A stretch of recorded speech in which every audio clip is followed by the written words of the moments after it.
Obrigado, Sr. Presidente, Sr. Primeiro-Ministro, senhoras e senhores membros do Governo, senhoras e senhores deputados. Sr. Primeiro-Ministro, é verdade ou não que no dia 1 de janeiro foi aumentada a taxa unitária do imposto sobre os produtos petrolíferos? Sr. Primeiro-Ministro.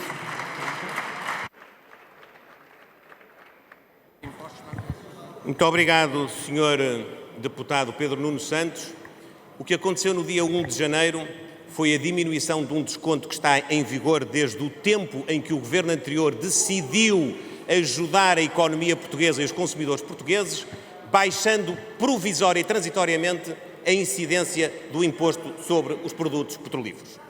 Neste momento, ainda temos um desconto de cerca de 10 cêntimos. O que aconteceu no dia 1 de janeiro é que esse desconto baixou 3 cêntimos na exata medida em que também baixou a taxa de carbono. Ou seja, não houve nenhum agravamento fiscal. Mesmo que tivéssemos operado apenas a diminuição do desconto, isso não significa um aumento de impostos, significa, no limite, a diminuição do desconto que está vigente, como o Sr. Deputado bem sabe. O Sr. Deputado quer ter razão numa invocação que não tem fundamento. Nós não aumentamos no Orçamento do Estado, nem no dia-a-dia dos portugueses, um único imposto no Orçamento do Estado para 2025. Sr. Deputado Pedro Nuno Santos, faz favor. Obrigado, Sr. Presidente. O Sr. Primeiro-Ministro está a confundir, e presumo que não deliberadamente, obviamente, a taxa de carbono com a taxa do ISP. A taxa de carbono foi descongelada durante o ano de 2024, tinha já começado o descongelamento connosco. O que acontece é que todos os anos há um leilão europeu das emissões e o que aconteceu foi que a taxa de carbono baixa para toda a Europa decorrente desse leilão. O que fez o Governo, como a taxa de carbono desce, o Governo aumentou a taxa do ISP para compensar essa redução. Foi, Sr. Primeiro-Ministro. Foi um aumento.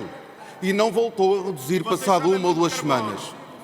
Sr. Primeiro-Ministro, no último debate quinzenal, fiz-lhe uma questão que não teve tempo já para responder sobre a cirurgia oncológica pediátrica. Já aqui teve a oportunidade de responder, disse que havia um conjunto de crianças, julgo que 6, à espera para lá do tempo máximo recomendado. E nós não temos sequer como discordar da informação que nos dá, obviamente. A única coisa que pedimos sobre isso é que no portal da transparência sejam também publicados os dados sobre as cirurgias oncológicas pediátricas e de adultos. Sobre a cirurgia oncológica de adultos, Sr. Primeiro-Ministro, é uma questão que se tem repetido e tem-se repetido por exclusiva responsabilidade do Sr. Primeiro-Ministro. O Sr. Primeiro-Ministro faz um grande anúncio ao país em agosto do ano passado de que tínhamos acabado com as listas de espera para lá do tempo máximo recomendado para os doentes oncológicos e é por isso que a questão tem regressado, porque infelizmente isso não aconteceu. Ainda no debate de janeiro, debate quinzenal, na sequência de uma questão do deputado Paulo Raimundo, o Sr. Primeiro-Ministro disse que eram 148 para doentes à espera, ou sem a cirurgia agendada e à espera para lá do tempo máximo recomendado. Sr. Primeiro-Ministro, nós temos feito aqui um jogo sobre o agendamento e o não agendamento. Mais importante do que a cirurgia estar agendada é sabermos se o agendamento foi feito dentro do período recomendado. E por isso a pergunta que lhe quero fazer não é sobre os agendamentos, é sobre o número de doentes oncológicos à espera de cirurgia para lá do tempo recomendado.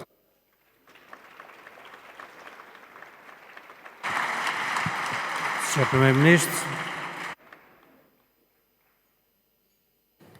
Muito obrigado, Sr. Presidente, senhoras e senhores deputados. Sr. Deputado Pedro Nuno Santos, relativamente ao tema dos combustíveis, eu não posso dizer nada que não seja concordar com a sua exposição, com exceção da sua conclusão. Efetivamente, houve uma diminuição da incidência da taxa de carbono através do mecanismo de formação de preço e através do critério seguido em toda a Europa, no valor de cerca de 3 cêntimos. E o que nós fizemos foi diminuir o desconto que está em vigor e que os senhores, aqueles que fizeram parte do governo anterior, decidiram que era transitório, dada a escalada de preços a quando do período em que a inflação esteve mais elevada, que os senhores deputados fixaram que era transitório e que nós, desde o primeiro dia e que nós, desde o primeiro dia em que fomos investidos nesta função, temos sido instados, foi aliás a grande crítica, o Sr. Deputado, não sei se recorda, foi a grande crítica relativamente ao nosso plano orçamental de médio prazo e relativamente à nossa proposta do Orçamento do Estado, a grande crítica da Comissão Europeia, exigência, foi que nós acabássemos com esse desconto. Ora, isso significava, no caso, uma reposição de 13 cêntimos. Nós, o que fizemos, foi apenas compensar, é verdade, diminuindo esse desconto em cerca de 3 cêntimos. Sr. Deputado, parece-me um caminho equilibrado, não tem nenhuma intervenção, na formação do preço, porque a carga fiscal é exatamente a mesma. Estamos a falar de uma componente fixa, Sr. Deputado, não tem nenhuma incidência na fixação do preço, porque é a mesma, desde o dia 31 de dezembro para o dia 1 de janeiro não houve nenhuma alteração. O Sr. Deputado quer insistir para ver se o seu argumento tem vencimento. Sinceramente, acho que não podemos fazer mais nada. O esclarecimento está mais do que compreendido. Sr. Deputado, sobre a oncologia, para tentar responder no tempo, que já não consigo, que o Sr. Deputado utilizou. Sobre a oncologia pediátrica, de facto, nós temos 6 crianças que estão sinalizadas para fazer um transplante. São processos muito delicados, são processos onde é preciso encontrar um dador compatível, são processos onde é preciso fazer uma averiguação clínica prévia, são processos onde muitas vezes é preciso fazer tratamentos preparatórios para a própria intervenção, e dos 6 casos, segundo a informação que detenho, que temos neste momento pendentes, apenas um já passou o tempo máximo de resposta garantida e não foi ainda intervencionada porque não houve condições, do ponto de vista dos recursos humanos e do ponto de vista da própria evolução da doença, para o fazer. Senhor Deputado, relativamente à outra questão, e eu até lhe agradeço porque, de facto, o Senhor Deputado tem sido insistente, mas tem sido sério na abordagem do tema, eu não digo o contrário. Efetivamente, nós temos 3 situações possíveis. Temos aqueles doentes que ultrapassaram o tempo máximo de resposta garantido e não têm nem a sua cirurgia realizada, nem o seu agendamento. Temos aqueles que ultrapassaram o tempo, mas já têm a sua cirurgia programada, calendarizada e marcada. E temos os outros que, entretanto, foram intervencionados dentro do tempo máximo de resposta garantida. Eu, para tentar ser mais direto na resposta que procura, dar-lhe-ei os dados de que disponho. No dia 31 de janeiro de 2024, havia 2.660 portugueses com um tempo máximo de resposta garantido ultrapassado nas cirurgias oncológicas. Desses, 1.568 estavam por agendar. Em 31 de janeiro de 2025, havia 1.846 pessoas doentes em oncologia, com o tempo máximo de resposta garantido ultrapassado, dos quais 1.475 já estavam agendados, que o mesmo é dizer, só estão por agendar 371. Eram 146 da última vez que aqui estive, se não estou em erro com o número, o Sr. Deputado disse 148, será à volta dos 140, 150, e eu disse-lhe nessa ocasião, e aqui vou repetir outra vez, estes casos, a grande maioria, não vou dizer a totalidade porque é um dado que todos os dias tem de ser atualizado, a grande maioria não teve a sua intervenção agendada por razões clínicas. São pessoas que estão a fazer tratamentos, são pessoas que têm que ter uma avaliação clínica prévia à realização da própria cirurgia e muitas vezes, do ponto de vista médico, essa calendarização não é feita fruto dessa circunstância. Portanto, Sr. Deputado, há uma grande diferença porque diminuíram muito os doentes que estavam com o tempo máximo ultrapassado, mas sobretudo diminuíram muitíssimo, face ao ano anterior, os doentes que, tendo ultrapassado, não têm ainda a cirurgia programada. Se me pergunta se é o resultado que nós queremos, ainda não é o resultado que nós queremos. O resultado que nós queremos é que todos possam ser intervencionados dentro do tempo máximo de resposta garantido e mesmo dentro deste, o mais depressa possível. Nós sabemos que esta é uma situação particularmente sensível e grave, porque há muitos doentes que acabam por não resistir ao tempo, que o mesmo é dizer, eu sei que é duro dizer desta maneira, mas eu vou ter que dizer, há muitas pessoas que morrem porque não têm a oportunidade de ter uma intervenção cirúrgica a tempo. E, portanto, o nosso esforço tem de ser de diminuir ao máximo, mesmo dentro do tempo máximo de resposta garantido. Sr. Deputado Pedro Nuno Santos, faz favor. Obrigado, Sr. Presidente. Sr. Primeiro-Ministro, lamento a confusão que está aqui a ser feita entre taxa de carbono e taxa de ISP. A taxa unitária do ISP aumentou no dia 1 de janeiro e não consta que tenha baixado. A redução da taxa de carbono não é uma decisão do Governo, ela decorre de um leilão europeu e, portanto, aquilo que os senhores fizeram foi anular a redução da taxa de carbono que decorre desse leilão europeu.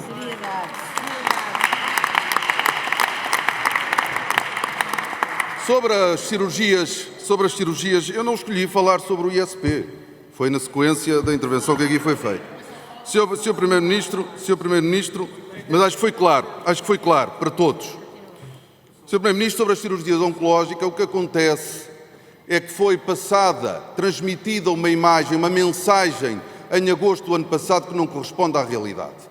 O agendamento é importante, mas quando ele é feito depois do tempo médio de resposta garantido, ele vale menos do que se for feito dentro do tempo de resposta garantido. E esse é o desafio que ainda o Governo não conseguiu vencer, mas passou a mensagem de que esse problema tinha sido ultrapassado. Não foi, porque há uma distância muito grande entre os anúncios e a prática.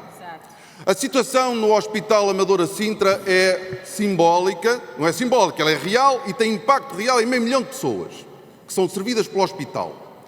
Mas é simbólica daquilo que significa, representativa da situação do Serviço Nacional de Saúde a nível nacional e da forma com que o Governo tem encarado o Serviço Nacional de Saúde. Nós tivemos demissões de cirurgiões, cerca de 10, logo em outubro do ano passado. Tivemos, entretanto, uma demissão do diretor do Serviço de Urgências, tempos de espera a ultrapassar as 30 horas, equipas a trabalhar com um número de profissionais inferior ao adequado, internos a queixarem-se de um clima de insegurança profissional, o bastonário a fazer um apelo desesperado à Sra. Ministra.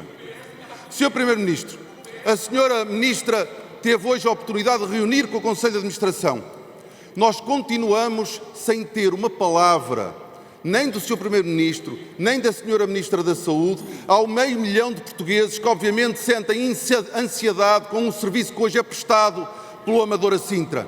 Mas este ambiente de instabilidade, ele é transversal a todo o SNS. Vamos no terceiro diretor executivo do SNS agora. Vamos no terceiro presidente do INEM agora. Demissões que se sucedem em vários hospitais do país. Ainda hoje, a demissão do diretor de serviço clínico no Hospital de Viseu.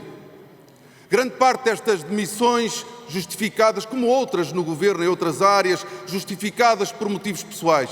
Sr. Primeiro-Ministro, toda a gente já percebeu que o Governo tem sido incapaz, incompetente de dar resposta aos problemas do SNS, que alguns deles têm mesmo se agravado.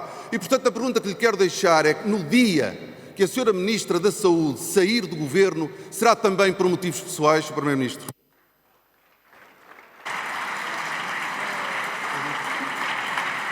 Sr. Primeiro-Ministro, faz favor. Muito obrigado, Sr. Presidente, senhoras e senhores deputados, Sr. Deputado Pedro Nuno Santos. Não há como evitar relembrar ao Sr. Deputado os problemas gravíssimos que o nosso Serviço Nacional de Saúde enfrenta e o contexto de degradação da sua capacidade de resposta ao longo dos últimos anos. O Sr. Deputado anotava agora a circunstância de já termos convivido com 3 diretores executivos do SNS e termos nomeado 2. O anterior, que vinha da legislatura passada, o Sr. Deputado já não se lembra, esteve um ano à espera só da lei que enquadrava o seu trabalho. Um ano à espera, depois de ter sido designado, para ter a habilitação legal para poder produzir o seu trabalho. Sr. Deputado, maior instabilidade do que essa eu não conheço. Conheço, efetivamente, as circunstâncias que muitas vezes obrigam determinados dirigentes a apresentarem a sua demissão. E, senhor deputado, a questão que coloca relativamente ao Hospital Amadora Sintra seria grave, ou melhor, seria mais grave, se tivesse tido precisamente um agravamento nos últimos tempos, mas não teve, senhor deputado. No Hospital Amadora Sintra, como em toda a rede do Serviço Nacional de Saúde, nós estamos com melhor desempenho do que aquele que tivemos nos últimos anos. Eu vou-lhe já dar alguns números que atestam isto. Mas a questão, senhor deputado, é que o nível de ineficiência e de incapacidade de resposta era tão grande que mesmo quando nós temos uma melhoria da performance, ainda assim os seus efeitos são pouco visíveis e ainda assim a insegurança que muitos cidadãos sentem acaba por vingar. Eu vou-lhe dar um exemplo ainda assim do que é que nós temos feito. Olha, do plano de emergência e transformação, em 54 medidas, 31 estão executadas e concluídas. Nos médicos de família, passámos de 1.720.000 portugueses sem médico de família para 1,5 milhão. É uma diminuição de mais de 200.000. Nos serviços de urgência, houve uma redução de 20% do tempo médio de espera. E, senhor deputado, a isto não são alheias as políticas. As políticas, por um lado, de reforço dos médicos de família e, portanto, da possibilidade de nas unidades de cuidados de saúde primários, algumas das circunstâncias de urgência poderem ser resolvidas, e também não são indiferentes o reforço da linha SNS 24 e os centros de atendimento clínico. Na linha SNS 24, houve um aumento de 87% do número de chamadas atendido. Senhor deputado, estão neste momento em funcionamento a linha Ligue Antes Salve Vidas em 25 das 39 ULS.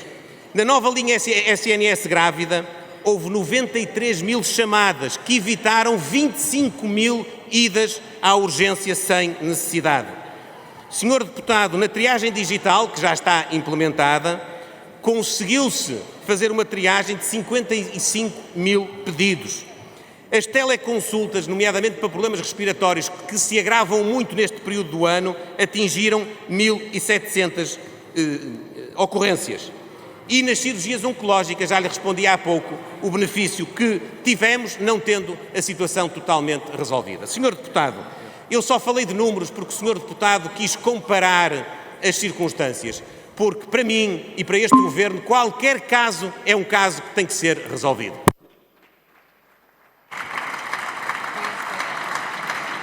Muito obrigado. Sr. Deputado Pedro Nuno Santos, faz favor.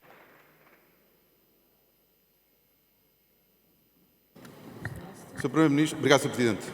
Sr. Primeiro-Ministro, gera o tempo como bem entender, como é evidente, mas era importante que nós pudéssemos... Eu depois posso talvez ceder algum tempo, mas quer dizer, acho que era importante que... Porque eu perguntei-lhe sobre o Hospital Amadora Sintra e a resposta que o Sr. Primeiro-Ministro deu, na minha opinião, desculpe-me, revelando falta de empatia com 500 mil de portugueses que são servidos pela Amadora Sintra, foi uma lista de um conjunto de tarefas que não têm produzido...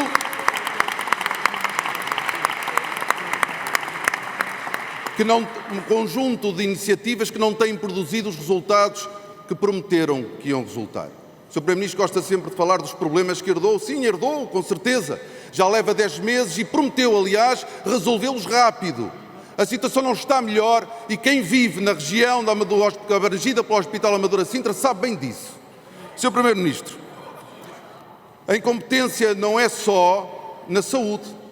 Um exemplo também dessa incompetência é a situação caótica que se vive hoje na linha ferroviária entre Lisboa e Setúbal. E, Sr. Primeiro-Ministro, a situação que nós hoje vivemos nessa linha deve-se a decisões e anúncios do atual Governo. Agravaram-se o atual Governo. Não vem de antes, não vem do passado.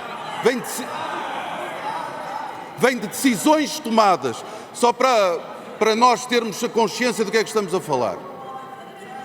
O Ministério das Infraestruturas negociou a renovação do contrato de concessão e anunciou o aumento da frequência dos comboios. Para garantir o aumento dessa frequência, obviamente, tendo nós um número limitado de comboios, tiveram que reduzir o número de carruagens por composição. Neste momento, na hora de ponta, devem ser mais de 2.000 lugares suprimidos por causa da redução do número de carruagens. Decisão deste Governo. Sr. Primeiro-Ministro, a primeira pergunta é como é que vai resolver o problema que nós hoje temos instalado de sobrelotação nos comboios da linha que liga Lisboa a Setúbal. A segunda questão, Sr. Primeiro-Ministro, tem que ver com uma notícia hoje no Público que dá nota de que a Sra. Secretária de Estado da Mobilidade terá pedido à ACP comboios para ceder à Fertacos. E eu quero lhe perguntar se este pedido é verdadeiro e se vai haver uma retirada de comboios da CP para a Fertacos. Isto porque a CP já está no limite da utilização do seu material circulante. Muito dele tinha sido encostado e abandonado pela senhora atual Secretária de Estado quando era Vice-Presidente da CP. Material que foi recuperado e que está hoje a servir as populações da região urbana de Lisboa. Nós vamos ter a inauguração da eletrificação da linha do Algarve para breve, a inauguração do troço eletrificado entre Melessas e Malveira, a inauguração também em breve da linha da Beira Alta, que vão precisar de comboios elétricos, que se movem a energia elétrica. Portanto, Sr. Primeiro-Ministro, a primeira pergunta é o que é que vai fazer para resolver o problema que nós hoje temos na zona entre Setúbal e Lisboa e se é verdade que o Governo pediu comboios à ACP para ceder à Fertacos. Obrigado. O Sr. Primeiro-Ministro tem 25 segundos, mais 15 de tolerância. Faz favor.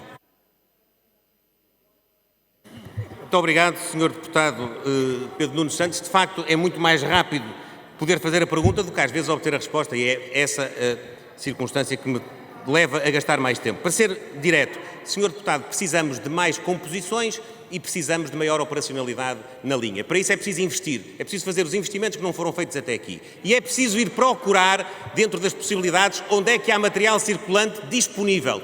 Não se esqueça, Sr. Deputado, o Sr. Deputado conhece muito bem o assunto, que o proprietário dos comboios, mesmo nessa linha, é o Estado. E, portanto, se houver alguma composição na posse da CP que possa ser direcionada para esta linha, tanto melhor. Se não houver, temos que aguardar a possibilidade de ir ao mercado comprar. Muito obrigado, Sr. Primeiro-Ministro. Sr. Deputado Pedro Nuno Santos, faz favor. Tem ainda 2 minutos e 11 segundos para... Faz favor. Obrigado, Sr. Presidente. Sr. Primeiro-Ministro, o Sr. Primeiro-Ministro identifica o conjunto de problemas e a necessidade de investir. O problema é que toma uma decisão sem ter acautelado que tinha o material circulante disponível para tomar a decisão e fazer o anúncio que fez. Não é assim que se governa, Sr. Primeiro-Ministro. Não é assim. Não é assim. Sr. Primeiro-Ministro, aliás, tinham a obrigação de saber que a CP não tem material circulante disponível antes de tomar a decisão que tomaram. Sr. Primeiro-Ministro, um dos temas que o preocupou na campanha eleitoral foram os jovens e a necessidade de reter e recrutar jovens qualificados, formados em Portugal a trabalhar em Portugal. Uma das medidas que anunciou e que foi viabilizada com o voto do Partido Socialista foi o IRS Jovem. Mas o Sr. Primeiro-Ministro, em nenhum momento, nem na campanha, nem enquanto governava, nunca até ao dia de hoje disse que a contrapartida seria o fim do prémio de valorização salarial para os jovens licenciados. Para quem não sabe, havia IRS jovem em Portugal e, cumulativamente, para os jovens licenciados ou com mestrado, havia a devolução das propinas, que eram de 700 euros por 3 anos, mais 1.500 euros de mestrado em 2, cerca de 5.000 euros que eram devolvidos aos jovens licenciados e com mestrado, tinham decidido ficar a trabalhar em Portugal. Sr. Primeiro-Ministro, como é que explica que essa sua prioridade tenha sido acompanhada do fim de um apoio para os jovens, sem nunca ter dito, sem nunca ter anunciado, sem nunca ter havido debate sobre esse fim?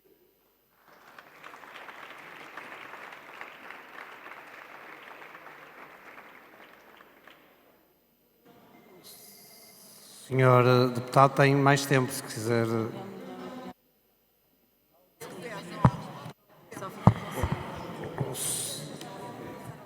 Posso ceder 10 segundos do meu tempo ao Sr. Primeiro-Ministro?